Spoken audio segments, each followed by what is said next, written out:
دستان عروس را آنک با حنای عشق آذین بستند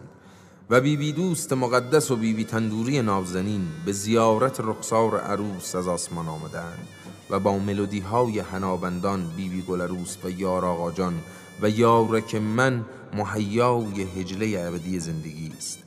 که با رخت سپید عروسی به خانه شو می آید و چون تندیس مهر و وفا و پایداری با کفن از خانهش به خانه خاک می کوچد و آنک سردار دلیدل که به سیستان متعلق است مهیای پیرایش و صفا دادن رخسار است. صفای گیسوان شبرنگت ای داماد پاک جهان، در این عشق است که گل آقا با حساسیت مردانش کمی چاشنی همدلی با داماد را در نای سرنا می دمد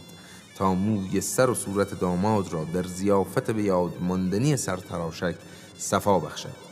آنچنان که دلش سرشار صفاست و گل آقا آرام آرام ملودی سرتراشک را سر می دهد و دهل او را به خوبی همراهی می کند و این قطعه همزمان با آراستن شاداماد به اوج می رسد و مهمانان نیز در حلقه بزرگ رقص چاپ و چوب بازی دم می گیرند و بازدم نفس گرم گل آقا در نای سرنا دمیده می شود و با فریادهای شادی مردم یگانه است که سرتراشک مبارک باشد. آری آری، آنجا که سر می تراشیدند نقل و نبات قبای نو کفش و لنگوته نو می بخشیدند و چه بخشیدنی که عشق است و اساره همراهی و مهربانی با